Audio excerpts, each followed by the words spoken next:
Welcome to PT Chit Chat. What's up, guys? Welcome back to the podcast, episode 4. Join with Nico. What's up? What's up, Payman? How you doing? I'm doing good, man. Glad to be back in the studio, aka my condo. Back to recording. Looks like we got someone new today, don't we? Yes, we have with us Dr. Bob Bunnell, physical therapist. How you doing, Bob? What's up, guys? Haven't seen you folks in a little while. I know it's been a minute. And where do we know this guy from, Nico? Where do we know this guy from? We went to school with him. That's right. We had the pleasure of going to school with Rob. Or friend of it ours. was a nightmare. It was really a nightmare. Man, can I tell the story about Rob? Literally, I love this story one? because, like, Do it. dude, We I was talk about working the out the anterior, summer. No. posterior? I was. Okay. This is literally me getting smashed like Hulk. Like if Rob was Hulk, I was Loki in Avengers. Like I will never forget the day we're doing this in a lab workout or lab thing, and then Rob goes, "Yo, pick me up." So I go to pick him up, and I can't pull the guy, man. I thought I was fit. I was working out. I was strong. But I tried to pick him, and he literally picked and threw me across, basically. I felt like Loki from Avengers. If you know the scene where Hulk literally grabs him and goes, "Puny Just holds God," him. and smashes him like over and over again. Oh, I got that even better. Because this was Nico. So it was like our class. We were supposed to learn transfers and stuff, right? And then Okay. Nico, it was like, remember when our professor was like, okay, to do a safe transfer to get Nico off the floor or whatever. I just picked you up and like put you on the table or whatever. And she just looked at me and was like, "You would have blown out your back. I was a patient." And I was like, "Yeah, but I just picked him up and put him on the table." And she's like, "That's not safe." That's like, "Well, that's why I lift weights." I get strong. At her. Yeah, me pick patient up and put patient And on put table. patient back down. They wrote about She was person. And she was just like, Hmm. hmm. Well, Bob, it's great to have you in the podcast. Thanks for joining. Hey, thanks for having me, guys. Yeah, so I know you've listened to us, and we're gonna talk about pain, but as you know, we have a question and we have to answer it. Yes. So you're both gonna answer it, but Bob, you're gonna be first. So somebody asked us. They said, "Oh, I didn't know physical therapists are doctors." Oh, why are you sighing? Because that happens. That's like every day. Go on. No, that's the Finish question. That Our is the physical question. Our physical That's- therapist doctors. Yeah. We are clinical doctors of physical therapy. So that's the number one. That's like the number one question that always kind of gets me to groan is when people say like, "Oh, did you have to go to school for this?" And it's like, yeah.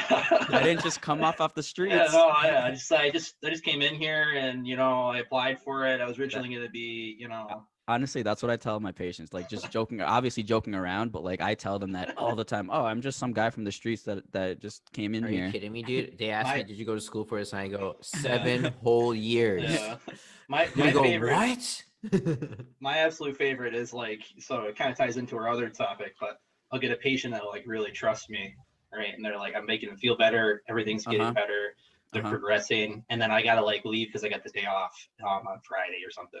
So I have to say like, hey, like, so-and-so is going to treat you on Friday. Is that going to be okay? And then like their question is like, well, are they qualified to treat me? And I'm like, I'm the most junior clinician in my clinic. So it's like, okay. And it's funny because my clinic director, he's been in the game for like 7 years now. Mm-hmm. And one of my patients asked that, and I looked at him. I said, "No, he's not." So I threw shade at him. And he's like, Dang. "You're fired. You're fired." But it was Okay, pretty funny, so let me ask both of you a question. And Payman, I know your answer because you're Canadian, so you're a little bit different. Do you guys introduce yourself as doctor in the clinic? Okay, so I obviously can. So I'm Yeah, just you gonna can pass because up you're on that Canadian. question. Yeah. But hold on. But they do ask me, and I say I have my doctorate degree because I'm allowed to. Bob, so what about you, Bob? An outpatient or what? Because that's where you're working, right? Outpatient? So mostly outpatient. I kind of help fill in for inpatient as well. So we do Okay. We do kind of outpatient, Okay. same day ortho type stuff and whatever. But Sure. 90% of the time, I just refer to myself as, "Hey, I'm Robert. I'm gonna be your physical therapist." Tongue in cheek, the nurses on the floor will call me Dr. Bob. Dr. Bob. Dr. So- Bob. Dr. Bob's on the floor. So why do you? Okay, so that's why do you? I see that a lot. A lot of physical therapists don't introduce themselves as Doctor whatever. Mm. Why do you guys think that? I Um, mean, that's pretty so simple. in a hospital, I personally, I don't introduce myself as Dr. Nico just Right. because, I don't want to confuse the patients, and thinking that like I'm their physician, and then they start asking me all these questions, and I'm like, I can't answer that. So in a hospital, I never introduce myself as Dr. Nico, but in outpatient, I do. Sometimes I introduce myself as Dr. Nico, or sometimes the front staff will be like, "Oh, you're gonna see Dr. Nico." But I know a lot of therapists don't do that. Why do But you you know what it guys? is though? I think the doctorate program is fairly new, right? So That's right. not a lot Yeah. of patients are aware that we are doctors. Mm-hmm. So even though chiropractors have had doctorates for a long time, I want to say, I could be wrong, but I think Yeah, they have. long So time. like patients are so used to like uh, in the mainstream of things, they're so used to chiropractors being doctors. So when they go to them, they're like, okay, I'm Doctor whatever Goldman, right? For example, and then they're like, they accept that, right? Mm-hmm. But from a physiotherapist, they don't, that's not what they expect. So when you go and say, I'm Dr. So and so, they're like, what? Right. So it just hasn't become mainstream yet. I think over Yeah. time, give it a couple of years and Yeah. I think it'll be more Mm-hmm. mainstream. We don't want to Right. confuse the patients, but Yeah. And for those of you that like don't, you know, that are what like why should I call you guys doctors? Well, we have the same level of degree as like a podiatrist, the foot doctor. Dentists, you call them doctors.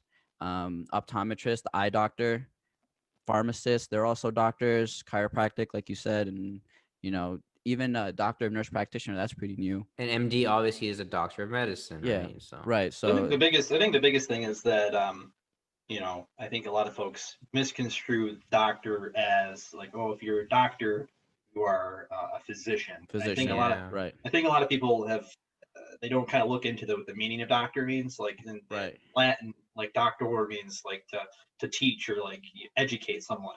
And right, it was always that like a physician was considered a doctor. This is relatively recent thing too. Like I mean, past couple hundred years, physicians started calling themselves doctors because of the fact that like they're usually the most learned person in like a town or in a right. facility. Like That's those are true. the people that went to school forever to learn their craft.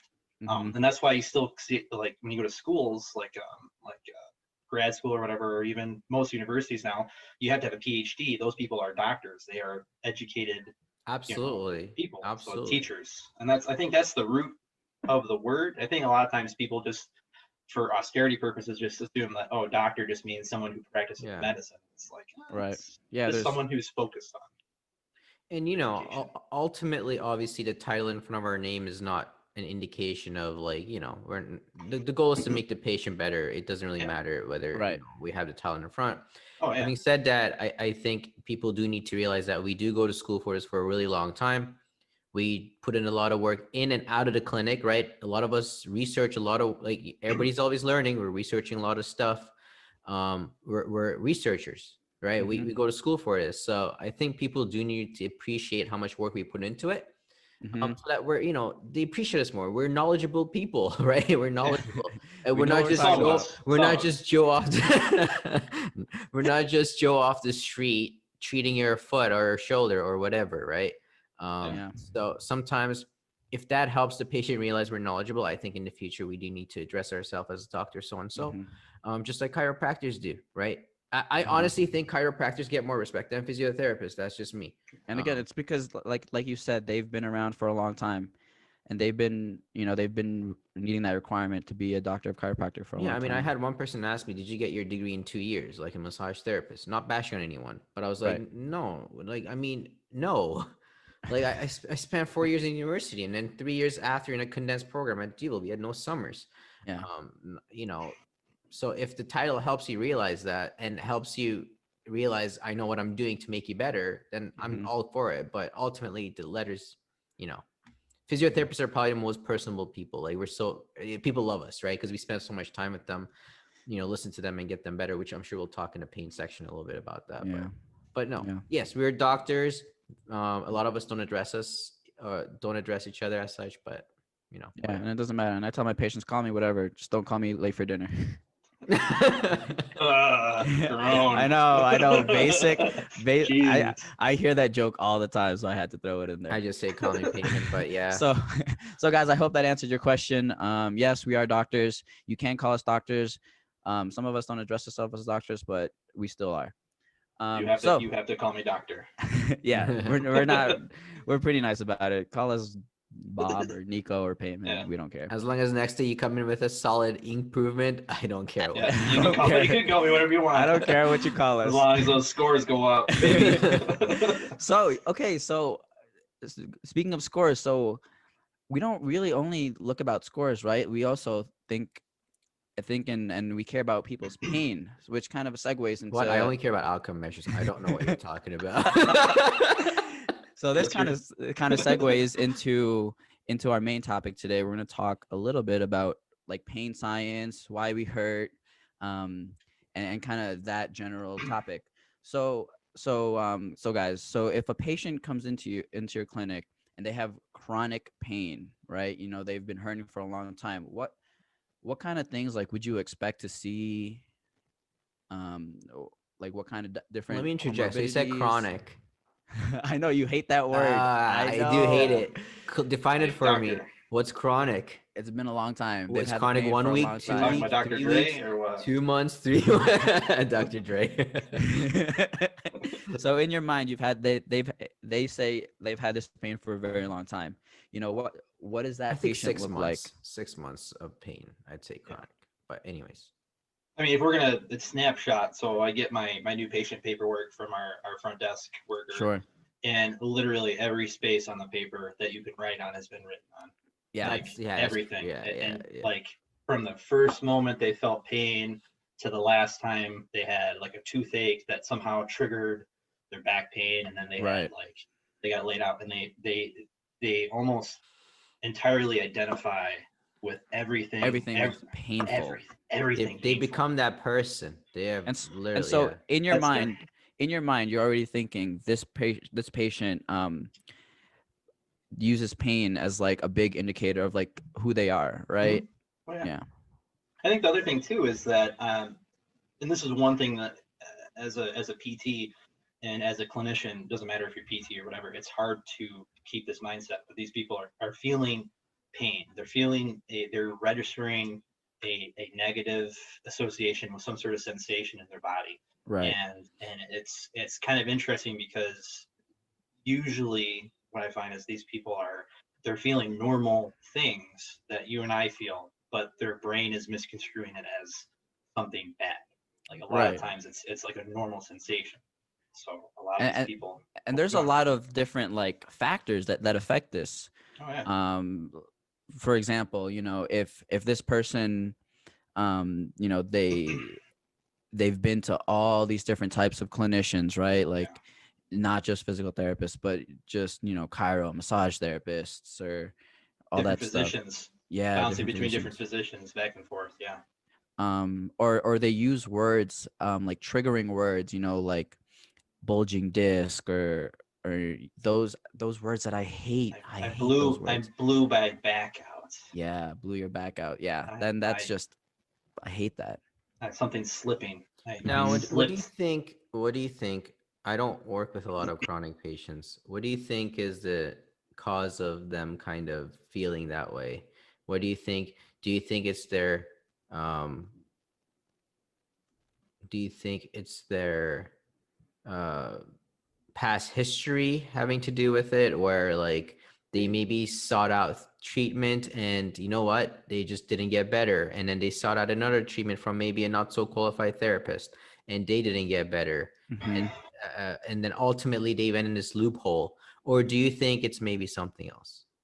I think there's no one thing that kind of creates that patient profile. I feel like there's a lot of things going on, and I think it's because it's multifactorial. I don't think there's a way to pinpoint it. Like, if someone says they have fibro, right? That just means you got pain. Fibromyalgia. You just have pain. Like the scale to say whether or not you have it's like what, like 9 out of 11 points in your body has Yeah, some pain. those So it's yeah. like that's me on like every other Tuesday when I do legs. Or me Like, on everything Friday. hurts. Me on Yeah. Friday. Like by the end of the week after I've worked all Yeah. these patients, like I'm aching all over the place. So it's like, so you have people who have like some sort of pain. So it's like, so obviously there's some sort of somatic thing.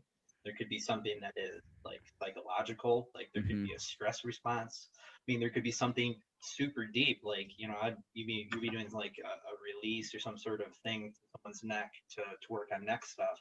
And all of a sudden they're telling you about, when they were like 12, like they were adopted, their adopted parents were abusive or something, and you're like holding their head and you're like, oh, okay. And they're getting better because they're getting this off their chest, and like then all of a sudden you're like, you're making them better, but maybe they didn't need physical therapy to get better. So there's like a lot of an emotional part, and yeah. There's too much, and it's like, it's kind of, every chronic pain patient is very unique. And I think that's the interesting thing about our field, is that we, either willingly or unwillingly have to engage in these patients and hopefully try to like divine what's the real cause. And I mean, I got lots of examples, like, talk about this stuff. So Bob, so we see a patient, we come in our clinic, like where do you start?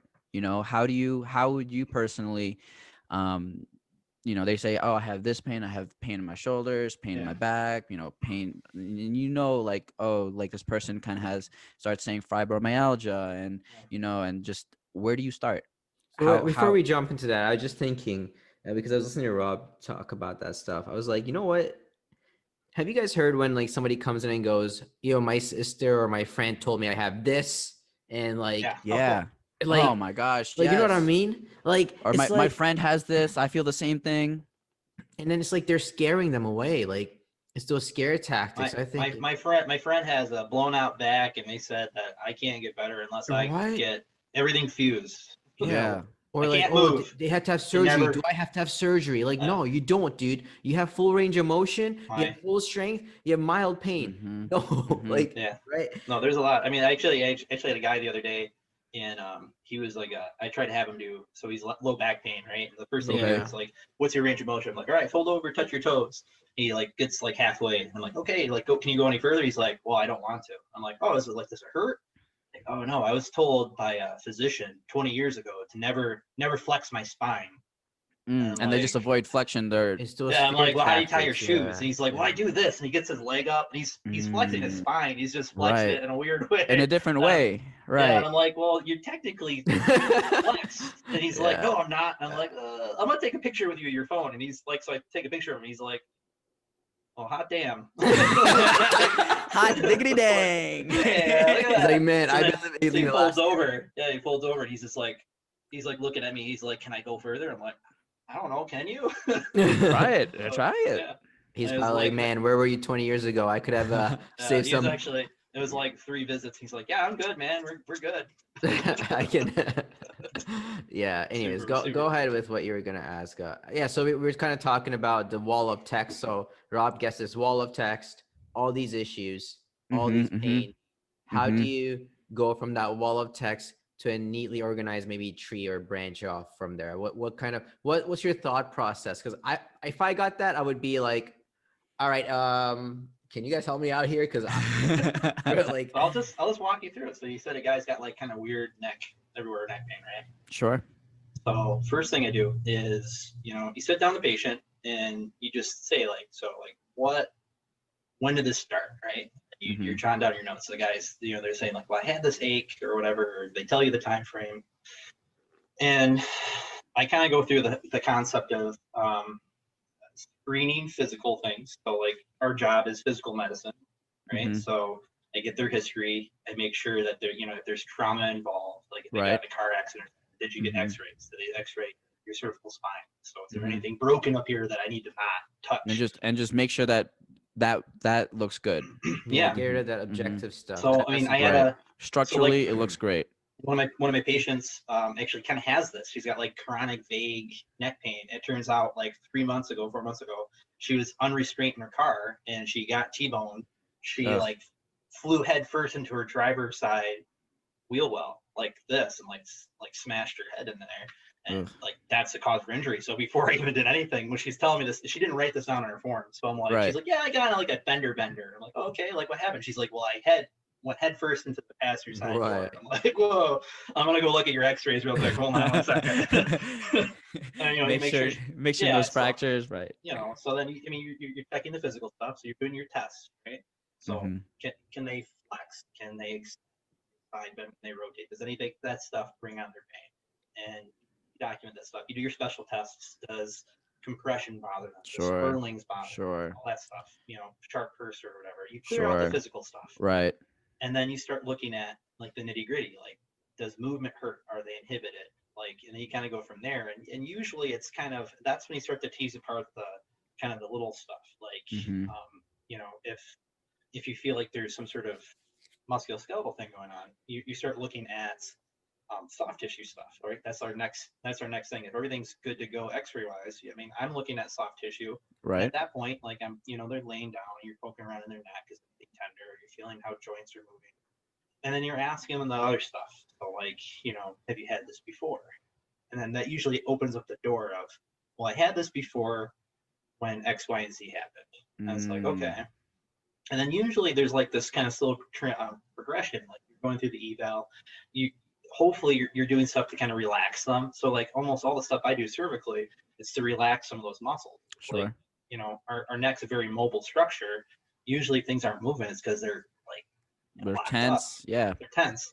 So you're doing all these soft tissue things, relaxing, and then, you know, then you start getting into like these things that are, you get into that chronic pain. Like when I had this the last time, you know, I had this happen to me. Like I had all these emotional things, or I had all these things outside of physical stuff. Like, you know, when we have athletes who get injured, you can see, you know, that ACL get ruptured on the field. You know, you can see in hockey, like the dude takes like the puck to the thigh, and like you can tell what caused the pain, the hematoma or whatever.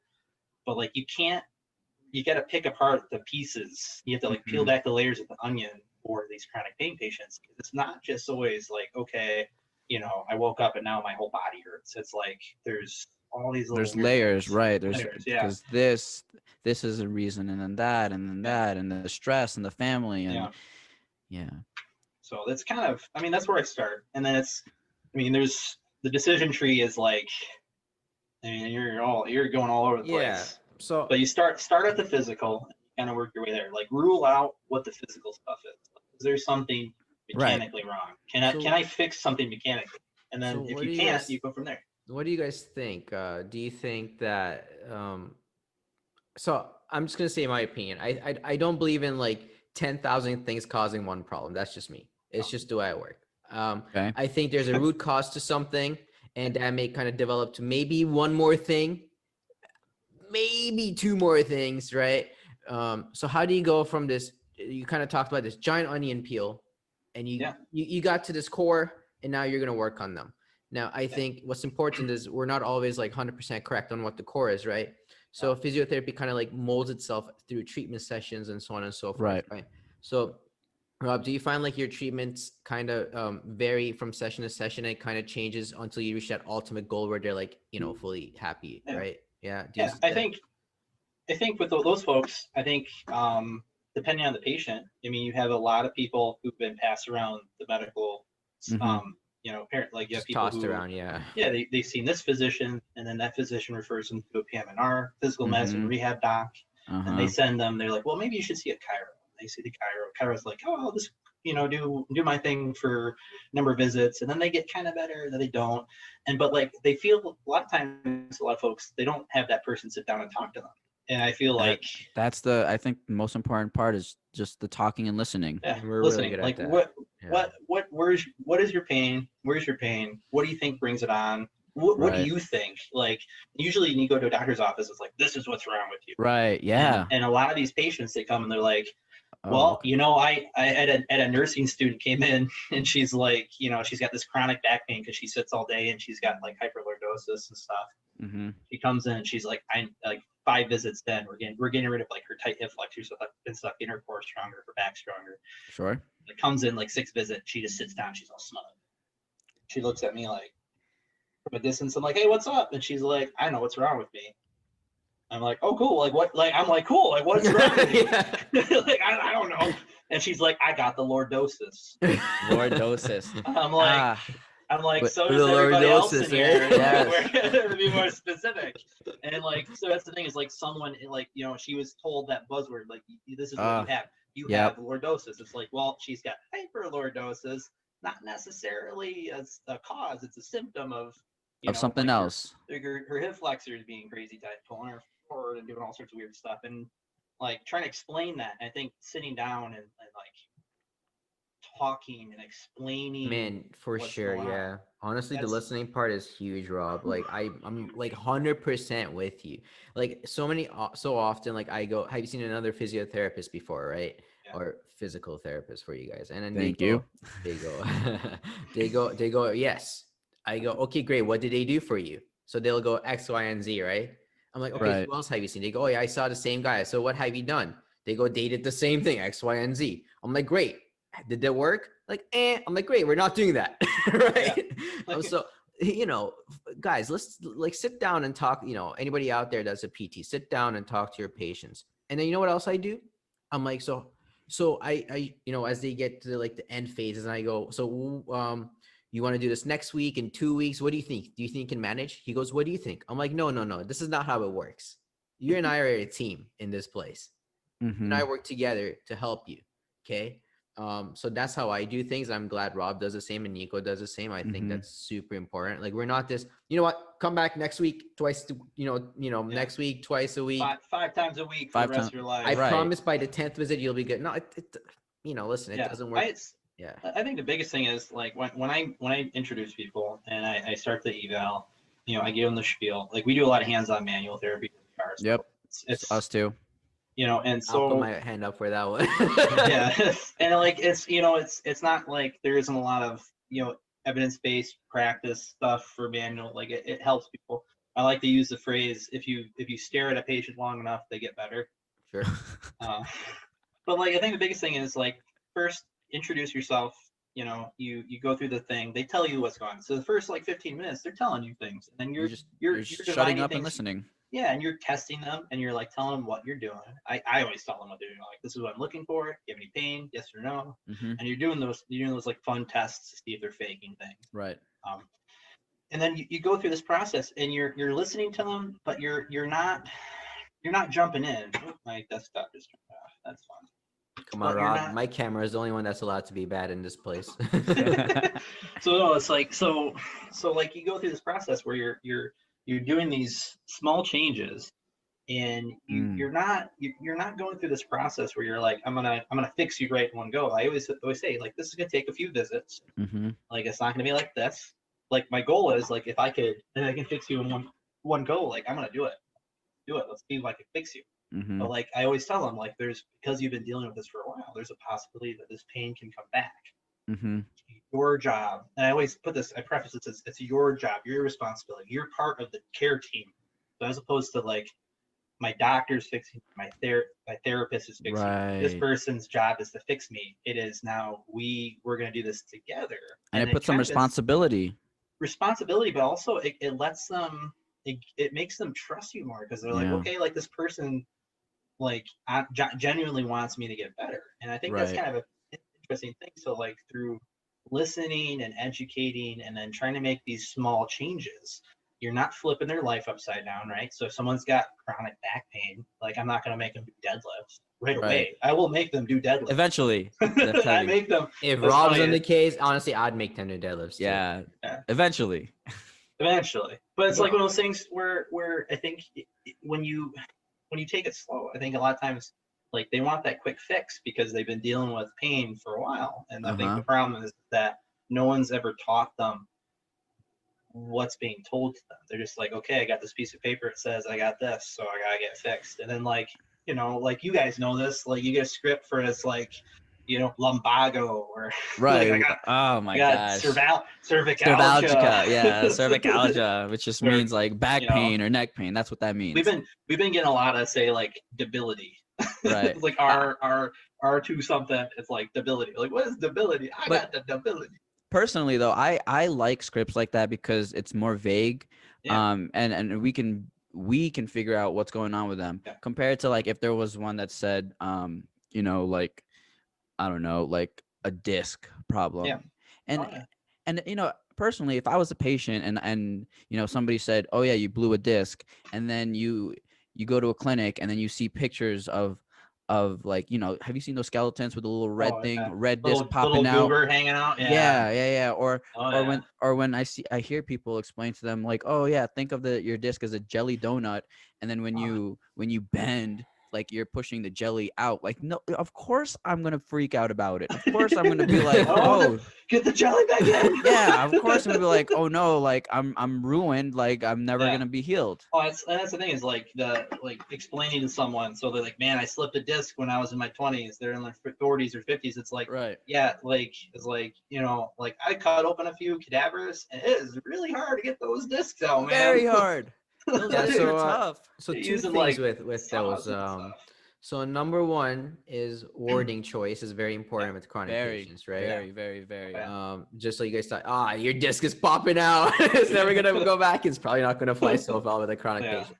Or I had one that was like, oh man, every time I move my shoulder, I feel like it's coming out of the socket. I'm like, trust me, Trust me, if it did, it's my favorite is when you have the hip replacement patients and they're like, man, it feels like my hip's popping out. And it's like, Yeah. like my hip popped out. I'm like, you wouldn't be standing here if your hip popped out, or man. like, Your you know, body is strong. You'd be in the ER right now. The number one thing for me is like the association between clicking and crepitus. pain. Like, Yeah, guys, pain. if crepitus is not causing you pain, please, like, don't Worry about the associate with it. clicking. It's not. It's That's the thing. Yeah. Oh man, my shoulder's making all this weird sounds. It's like, does Right. it hurt? Like, no, it just feels It's just weird. making the sound. Look, man, there's arthritic. man, I There's feel weird every changes in day, there. man. I read this. There's changes in there. You got synovial fluid in that joint. When Mhm. foot moves over rough surface, it makes sound. Shock. Boom. Um, And yeah. and what I like to do when patients say that, I can like crack my elbow like when I want, and I'm like, look, and then I'll crack it, and then I'm like, listen, like there's no pain with that.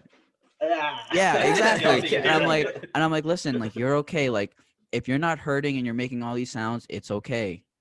I actually did that once because I'll click my neck and stuff all the time. Right. And sometimes I'll do it with my mouth open so it echoes a bit more. And I was doing some cervical stuff with a patient, and I was like, and then the patient was like, and I'm like, what's wrong? And they're like, was that me? I'm like, oh no, that was me. and then they're all fine, right? Yeah, they're like, oh, whew. I thought you broke something. It's like, nah, you'd feel that.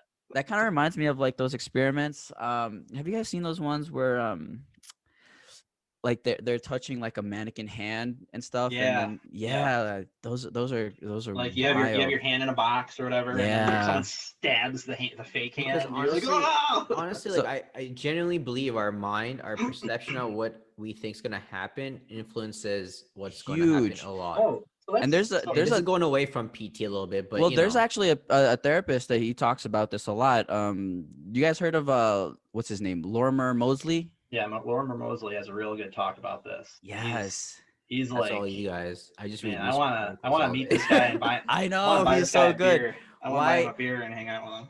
So if you guys haven't heard of Lorimer Moseley, highly recommend YouTubing him. Start off with the video "Why I Hurt." Yeah, His TED Talk.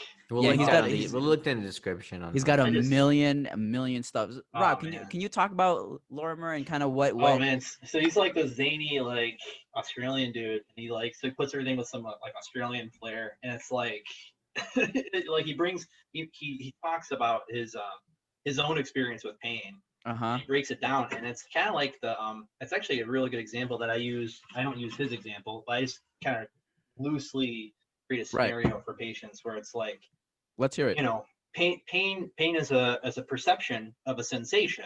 I mean, it's not. I mean, it's just a series of chemical reactions and responses to a signal. So, like, if I take my pen and then I poke myself in the finger, this feels feel it. normal. Yeah, Mhm. I feel it, but it feels normal. Right. But like, if I associate some sort of negative connotation to the sensation, Uh-huh. and the next time I feel this, I might It's not be. I might be like, ooh, ah.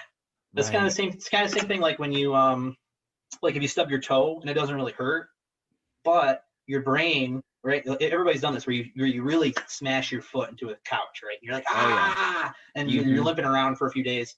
and then like 2 years later you stub your toe, but just a little bit. Doesn't actually cause you, like, you didn't have to buddy tape your toes together. Everything's fine. But once the happens, you stub your toe a little bit, you're like, oh, but like nothing's wrong. And it's because your brain has, you felt that before. You felt that sensation of your foot being smushed into something You're really quickly. desensitized to that, right? Yeah. Oh yeah. So your brain has already developed this association. Like if I feel that, like that It's like precursor. it must be like a protective mechanism, honestly, that probably Oh, goes to evolutionary days. Absolutely. It totally is. Yeah, it totally Absolutely. is. Yeah. I mean, I mean, if you had a, so think about this, like if you're if you're in the jungle, right? Like we're, you know, we're making fire and stuff or whatever with sticks and what I would have be you. screwed. I don't know how to make And a all, fire. yeah, right.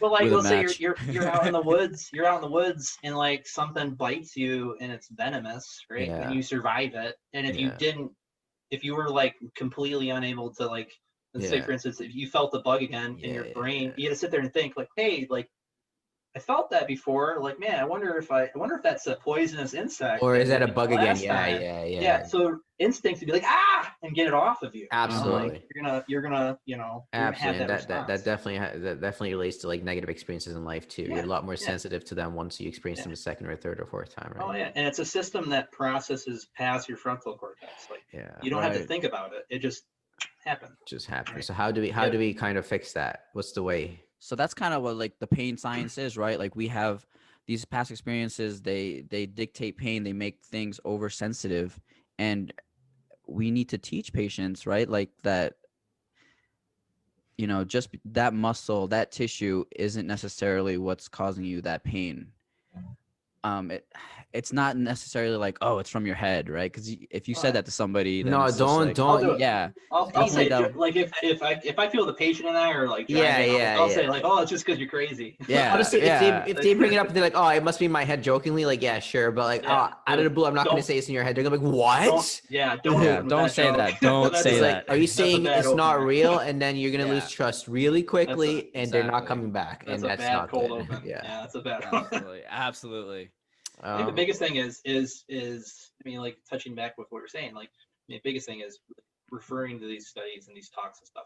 Like, I always, when I have someone who's got a lot of chronic pain, and if I feel like they're benefiting from me explaining to them how we feel pain and how we perceive things that are painful, right? I'll email them a link to that TED talk. You know, the Lorimer Moseley one. Yeah, Lorimer Moseley one. Yeah, I'll send that to them. I'll be like, here, I'm gonna send you this link, and I actually have it as like a template on my email. I mean, the other thing is we used to have a whole mess of these books. Patients end up like grifting them. They end up stealing them because they like it. But we used to have like 6 or 7 of these books called "Why Do I Hurt?" and it's written by a PT. I forget his name off the top of my head. There's a link. There'll be a link. I'm assuming. Is it the Adrian? I think it is maybe Adrian Liu or something. Yeah. And it makes pain science extremely pedestrian. Like, you guys know I was bad at neuro. So I don't know if you're bad. I don't know. Oh man, I was bad. I love that course. We talked about that in podcast 3, wasn't it? I hated anatomy, but I love the irony, the subject I hate the most is like, what neuro, I see like is what like you're 50%, doing. Yeah, like it always strokes, works that way. MS, like pain, chronic pain. But like we had these little books, and they're little spiral bound books, and they're very, it's easily digestible knowledge, and you can give it to them. It explains what the nervous system is, different types of systems in the nervous system, like what happens when you get a sensation. It breaks down the Lorimer Moseley stuff as well. And it's really cool because like we give it to a patient, they're like, man, I read this and like I feel better. And so Rob, give me like, I don't know, like a couple minutes, like dumb it down for us. Why do we hurt? Why do we hurt, Bob? There's no abridged. Man, you really put him on the spot like that. I know. I really want to know. Like, how would you tell your patients? You know, like just a quick summary. Like, why? So I always tell people. So usually, I ask, like, have you ever? So if someone's got chronic pain, if it's like, oh, everything hurts, everything's really sensitive, like this and right. that, I straight up ask them, like, has anybody ever said you had fibro? And like 9 times out of 10, someone's like, oh yeah, my physician said I might have fibromyalgia. Right. And it's like, okay, so like, and I tell them like this, it's like, sometimes, so our bodies have different receptors, different little things in our body that let us feel and sense things. So we have things in our joints that let us know where our joints are in space. Mm-hmm. We have receptors in our muscles and our tendons that let us know Mm-hmm. how much force we're producing, how much speed we have. We have sensors in our brain or our inner ear that allow us to know where we are in space. And these Mm-hmm. are proprioceptors. And sometimes these proprioceptors and these other nervous system constructs, they allow us to sense things other than pressure or heat or Mm-hmm. velocity. And sometimes those sensations are misconstrued as something painful. So I usually tell people, it's like, I have a theory, like I just tell them like anecdotally, like, and it helps kind of relax them, like it makes them feel normal. It's like everybody has proprioceptive skill, but I have a working theory that maybe like people who have chronic pain are just perhaps proprioceptively gifted. Your body's really good at detecting these signal pathways. Change, right? And you can detect these changes, but the problem is that we have some sort of disassociation with what's normal and what's a Right. dangerous or hazardous. You know what I thing. like about that? I'm just gonna cut you off. That was brilliant. That's what I love. That's so good. When listen, I'm so sick of people like people associate like I'm just gonna pick like anxiety, OCD, pick anything that's like out of the ordinary, and Uh-huh. right away they got that's your diagnosis. That's you. why. That's why. Or Yep. or It's bad, yeah. right. But wait, you just said maybe that's their gift. Maybe Ooh, maybe they're a able to positive detect spin stuff, on it. right? A positive Mhm. spin. And you know what? That's brilliant because if all of a sudden they think it's their gift, maybe they just need help using it, right? Yeah. Maybe they just need help using it. And Mastering it, yeah. it's so much better Yeah. than saying, nah, you're not normal. Yeah. Yeah. And I think then that's they spend their whole life trying to Yeah. get back to that unrealistic normal when they could actually be like, oh wait, you're right, I can feel these things now. All of a sudden I have superpowers or something. Who knows, right? Yeah. I mean, that's Well, it's brilliant. like so like the example, like one of my chronic pain patients, the young woman who took the header to the other side of the car, she came in with neck pain, right? Like right Mhm. here, just like Yeah. SCM, all these muscles inside. She strained things. Right. Nothing was broken. Everything's good. It's just muscle And strain. muscle strain, and we're working on getting those muscles to work better. Right. So I'm almost discharged her today. But she Oh. came in, she's like, oh my God, I had the worst 2 days ever. And it's like, what happened? Was she a smoker? Time out. No, Was she I'm just making, I'm like, okay. trying He's trying to make that protect lady Kippa. noise. Protect Kippa. I don't want people to recognize it. But like, so she came in and she had a lot of pain, right? She had a lot of pain, but like, it wasn't anywhere from here to here. She also had pain, like Everywhere like, else. I couldn't take a big deep breath. I couldn't breathe. Like I had Right. pain back in here, and mind you, like her pain's on one side of her neck. Now she's got pain on the other side of her mid back. She's like, God, it really hurts. And then like I'm talking to her and like, so what'd you do over the weekend? She's like, well, I started working out again. And I'm like, oh yeah, I was like, oh, you got muscle soreness. Muscle And like, soreness. yeah, I was like, yeah, you got DOMS. And she's like, I've had DOMS before. I've never had it like this. I'm like, Delayed yeah, onset muscle soreness. yeah. I was like, when was the last time you worked out? And she's like, a year ago. And I'm Oh, like, okay. like I was like, yeah, Wow. I mean, I was like, I'll tell you right now, like if you literally work anything out, like it's gonna be very painful. And like I related, like, you're using these muscles, and I told her, like, remember, like you're really good at depicting change. That's a huge, like, you did, like, she's like, yeah, I did all these push-ups and I did planks, did all these things that would, engage muscles of your rib cage and stuff. That she probably hasn't used in a while. She hasn't used them in like a year. Yeah. So I'm like, she's like, yeah, I haven't worked out since before the pandemic. I'm like, yeah, like. And honestly, how wild is that they're like, associating soreness with pain, right? How many times you have people doing their workouts in the gym and they're like, oh, this hurts. And you're like, or it hurt the day after. And you're like, I don't know. It's funny because like I just trivialized it. And she was just like, and then she was like, oh wow, you're right. Actually, it does make sense. And then all of a sudden, like that anxiety went down. Well, you know how Rob was able to do that? Trust, man. Trust. Yeah. Right? He And- builds patient trust. Yeah. So important. I was gonna swear there. I just didn't want to swear. I was like, it is so important to build that. This is after hours. You know how hard it is not to drop swear words here. Honestly, it's so important to build that trust. Trust is everything. Without the trust, you're not getting them better. I'm sorry. And just and educate them. Like this is normal. Like you said, trivialize it. It's Be normal. personable, build that trust. So connect so in Bob, some way, what did you do? Did you tell her you can't move? Like don't do it again, or No. I said, and she's like, should I stop working out? I'm like, no, do this more.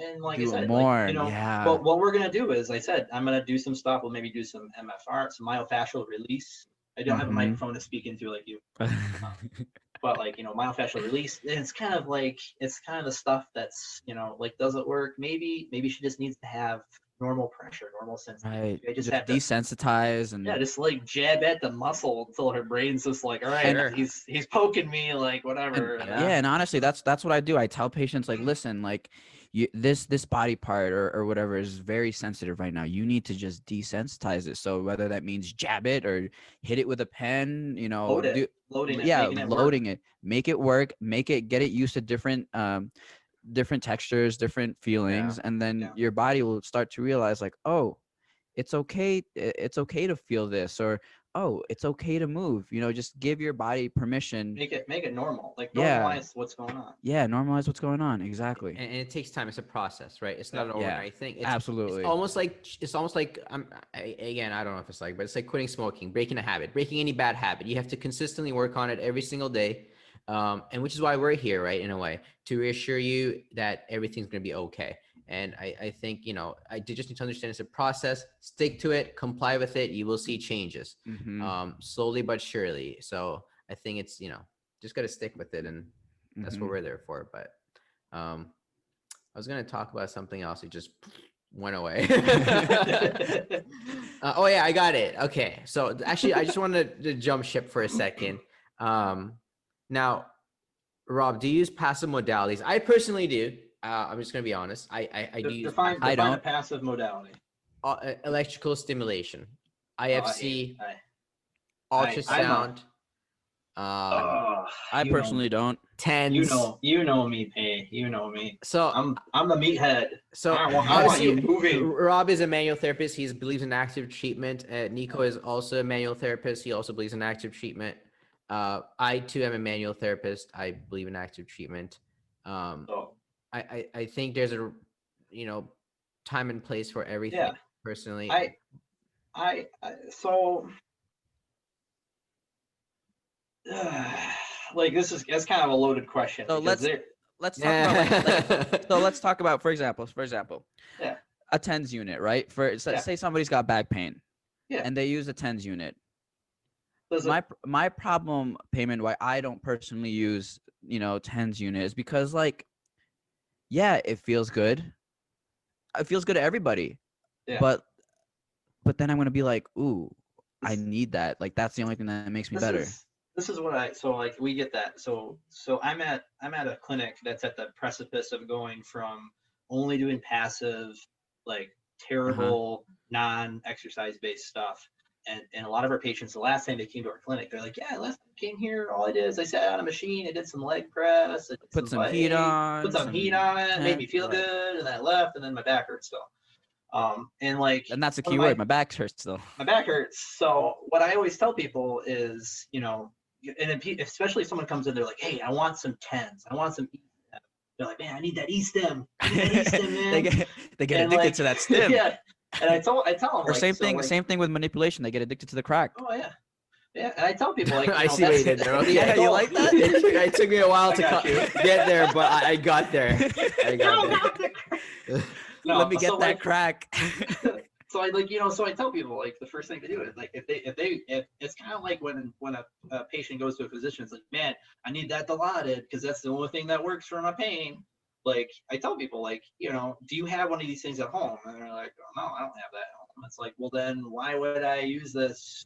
Like, why would we use something that you don't have access to when we can try other stuff first that's maybe more effective? And then there's also, like, some patients, so like E-stem's really good at scrambling how your brain gets those signals, right? You're sending your jam. I always tell people it's like a fighter jet, and you're jamming that pain signal, right? You're sending out a jamming signal, and now your brain doesn't get all that bad stuff coming up, or that perceived bad stuff. Right. Now it just perceives vibration or Yeah, so because, like, whatever. you're fresh out of surgery from 2 weeks ago, like your knee's the size of, like, a basketball, you can barely move it, you got swelling, and like stem, like, kind of works, but also doesn't have a lot of. I mean, a lot of these passive modalities, they don't have a lot of efficacy, but there's a huge placebo effect for a lot of these Right. things too. So, like, Huge I acknowledge, placebo. if I take a thing and I just slap some goo on someone and ultrasound them, they feel better. I mean, Even if the ultrasound machine is off. yeah. And I'm sure that's happened to us. It's happened to me. That's, So, I think everybody's done that. Actually, I did that once and I forgot to press go or something. And I'm like, man, I'm sitting there. It was like someone with calcific tendonitis, right? That's like the one thing where it's like, oh yeah, ultrasound works. And I'm like, oh shit, didn't turn the thing on. but you don't And then, say like, anything. You keep going. They're like, yeah, wow, that felt great. I feel good. Mhm. Yeah, and I'm like, it's like, Mhm. how's it feel? I'm like, I didn't turn it on yet. I'm like, they're like, oh, it feels good, and you're just slapping some jelly on their arm. And you know, maybe it's because you know those touch receptors Yeah. are they're working instead of the pain receptors. Who knows? You know, the gate I would- theory. I would argue, does that make it now an active therapy? Yeah, you know, we don't know, but Well, and that's the thing is like, so like I always point out, we don't have, we have 2 ultrasound machines. We have 2. We have our OT has a fluidotherapy. I've never used it. It's actually Neither the have same one I. that we had. It's the same one we In had at the school? lab. Yeah, it's the same Oh. one from the 80s. It's got the 80s fluidotherapy text on the side. I'm like, ooh. Okay.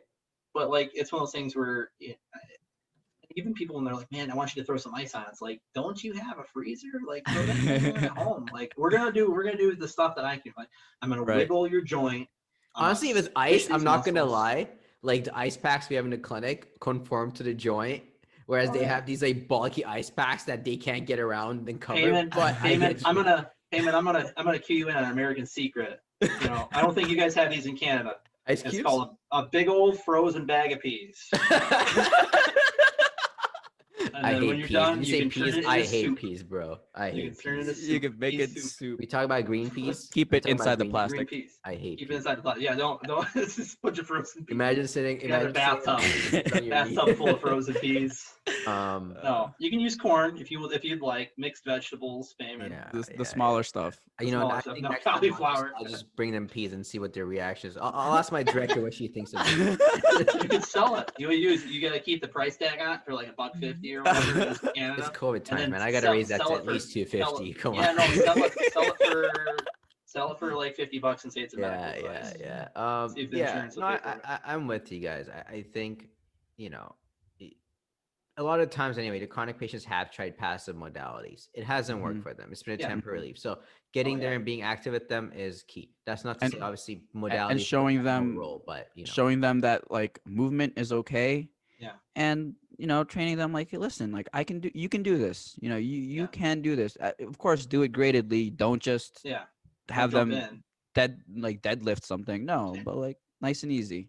So Yeah, why like, I don't we got like back kind pain. of get like a quick summary of what we talked? That was a lot of stuff, right? I know. So Rob, patient comes in, maybe give us like two to three important things to like, you know, do, you know, one of them would be, for example, building trust. But what do you think are the 3 most important things that, you know, to manage someone with chronic pain? Well, I mean, get them comfortable with movement, like whatever movement's bugging them. So, like, Yes, you know, if it's their yes. neck, if it's their back, like something silly is like if you're laying on your back and your knee sways, you bring your knees from side to side. Like if they're Lower trunk hurting- rotations. That's why I yeah, call lower them. trunk. Well, it's kind of funny because like they'll be like, I oh, call I them can't move my LTRs, back. bro. Yeah, And then- lower trunk rotations. Oh And shit! then, you know, I thought they're called they're- lateral trunk rotations. I've been wrong all this time. Oh my goodness! Somebody take my Potato, T from tomato. the P away. No, so like what it's kind of funny. So I actually have a couple of random. So we use this program that generates our exercises. We put out Sure. like, what we wanna do. Yeah. I got a couple of random funny ones I'll put in there as like a levity, right? For some folks, like people who are really high strung, they're like, oh, what am I gonna do when I'm done? I'm feeling good. What am I gonna do when I go home? So they'll have your lower trunk rotations, or we call them knee sways for you know, make it easier. Right. Like posterior pelvic tilts, so we're Right. tricking their low back into moving. And then I'll put something that says potato, and it's just a line drawing of a potato, and it says potato will potato. That's amazing. And they'll be like, "What is this?" So it's like, "Yeah, you got a potato," and they're like, Potato's gonna potate. "What?" That's amazing. Like, just tell them, like, they're like, "Well, I thought I was gonna have all these exercises." It's like, no, you're gonna do these 3 things because it felt good, and then the other one's just like a goofy Oh thing. man, he just Yeah. touched up on such a good point, and I don't know if we have time for this. Maybe we have to Kiss. discuss it later. You know Kiss. what it is? Simple. Keep it simple, stupid. Yeah. Honestly, like, listen, giving them 20 exercises that are different is not going to make them better. Nope. And Nope. I hate when people change things too quickly and like they think just because they give them 5, 6, 7, 8, 9, 10 list, Yeah. who's going to do 10 exercises one day? Nobody. My favorite is I like, ain't doing okay, it. you're gonna you're gonna hop like 9 times on a Dynadisc with like a ball in one hand, and you're gonna be pulling something Yeah. with your other hand, and then you're gonna do a backflip, and then you're gonna do the same thing on the And other sure, side. like listen, those are It's like, advanced. what are you workout Cirque du routines. Soleil? What Yeah. are you doing? Those things, Person- those things in an advanced stage, like when like you're fully, Yeah. not like when they're Not even that, like fundamental stuff, like Yeah, right. I So like just- Just walk, someone's you got- know. yeah, like you have back pain. When's the last time they squatted down to pick something up? Yeah. Never. So they're folding over. Like Pick get something- uncomfortable with Pick squat. something up. Pick Oh, something Like, man, well, up. Yeah. I can't squat. Like, well, how do you get down on the toilet? Oh yeah, that's right. That is squatting, I guess huh? I squat. Yeah, and then Yeah. get them comfortable with doing that in 3D. I Yeah. I There simple. you go. You're not reinventing the wheel. You're not making them learn a new skill. You're Yeah, We're just teaching them breaking how to use breaking it down and making it simple. yeah. Well, Bob, you know, I a think this pleasure was to a have you lot. on this Yeah, show, Bob, this on was the such a podcast. great talk, man. Well, We I gotta do this appreciate again. you. We got to do this again sometime. So I don't know. You have to talk to my agent. this brings back some good PT memories from when we all used to chill and hang out for sure. Yeah. And we definitely missed Oh. that. But I think we're kind of out of time, right? Yeah. So, guys, you know, thank you for tuning in. Bob, thank you again for joining us. Thank you for having me. Guys, give us course. if you have any questions, you know, keep them coming. Give us 5 stars. Man, we address question of the day or Yes. week or whatever it's called now. Every single podcast. So if you have a question, shoot it our way, and we'll address it for sure. And if we get super popular, maybe 2 questions a day. We're feeling frisky. But yeah, so give us 5 stars. I think we're on every single one. podcast, Yeah. whatever they call it. known YouTube, man Instagram, or everything. woman, I should say. You guys have Yelp? You guys have Yelp? Yeah, of course we do. We have Yelp. Isn't Yelp a review No, we website? don't. No, we don't. No, we don't. Come on, Rob. No, we don't have They give Yelp. you 4 forks on Grubhub. Apple Podcast. Well, we don't. Maybe. Forget about him. He's forget. not coming back. He's not coming back. Guys, thank you for listening. Catch you next time. See you guys. Have a good one. You guys. Thank you.